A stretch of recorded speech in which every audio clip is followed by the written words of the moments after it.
Māra ar savu sunīti Ketu, kā jau katru rītu, dodas pastaigā uz Saulkrastu novada pludmali, kur jau gandrīz mēnesi spēkā ir noteikumi, kas aktīvās peldsezonas laikā liedz suni vest bez pavadas. It kā jau nedrīkst, bet no rīta, kad neviena nav, vasarā ļoti jāuzmanās, bet no ziemas periodā tad neviena cilvēka nav.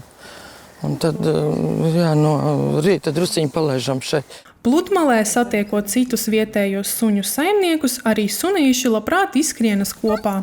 Māra uzsver, ja suns kādu apdraud, tam noteikti jābūt pavadā. Tomēr uzskata, ka brīžos, kad pludmale ir tukša, sunim vajadzētu ļaut brīvāk izkustēties.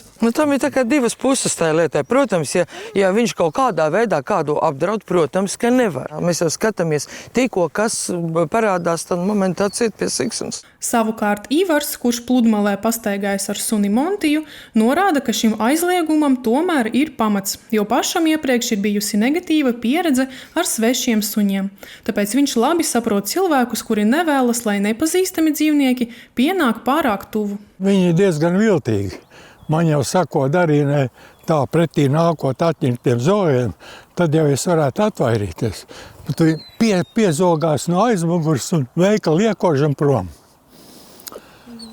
Tā kā, mans viedoklis ir tāds, es savēju arī cenšos nelaist vaļā, vienīgi ar draudzenēm, kā atnāk, tie savaļā, tad es savēju ārlaižu vaļā. Protams, kam ir tāda pagātne, tas ir pilnīgi saprotams. Jā. Man tā nav bijis. Es, kā saka, bezgalīgi mīlu dzīvniekus un mīlu savu suni. Un viņiem jau arī kaut kad ir jāskrien. Nevar jau liels suns visu laiku sēdēt. Lai gan viedokļi par ierobežojumiem atšķiras, abi saimnieki atzīst, dažkārt konfliktu situācijas pludmalē tomēr rodas. Piemēram, kad cilvēki lūdz suni paņemt pavadā pat tad, ja tas jau tiek pieskatīts. Tāpēc abi suņu saimnieki uzskata, ka atsevišķa pludmales zona pastaigām ar suņiem palīdzētu izvairīties no nērtām situācijām gan suņu īpašniekiem, gan pārējiem atpūtniekiem. Ir dažādi cilvēki, tāpatās kā dzīvnieki dažādi, dažādiem raksturiem cilvēki arī dažādi. Un citam patīk, ka viņš var mierīgi savā nodabā pastaigāties, pasapņot, viņam nav jāuztraucās, jāskatās pa malām, kas tur kāds nāks vai nenāks. Saulkrastu novada pašvaldībā skaidro, ka šādi grozījumi pieņemti pēc iedzīvotāju sūdzībām.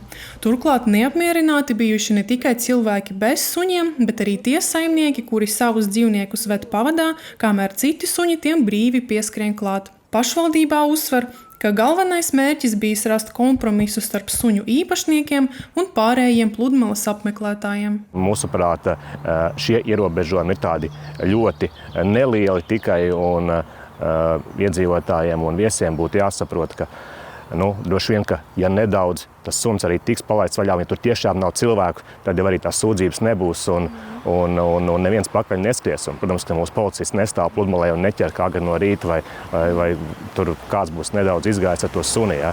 Bet tas pamatprincips bija tāds, ka tomēr tajā sezonas laikā pludmalē ir ļoti daudz iedzīvotāju, ir ar maziem bērniem tā tālāk, ka tomēr cilvēkiem jau būtu arī jānosaka noteikumos un jāsaprot, ka tur varbūt tieši tajā sezonas laikā laist brīvus suni nevajadzētu, un tad attiecīgi nesezonā tad lūdzu. Ierobežojumi pastaigām ar suni bez pavadas būs spēkā līdz 30. augustam.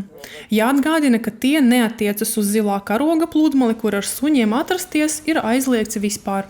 Pašvaldība aicina saimniekus būt atbildīgiem, savāktais suņiem ekskrementus, uzraudzīt dzīvniekus publiskās vietās un respektēt apkārtējo aizrādījumus, ja suni tiek lūgts paņemt pavadā.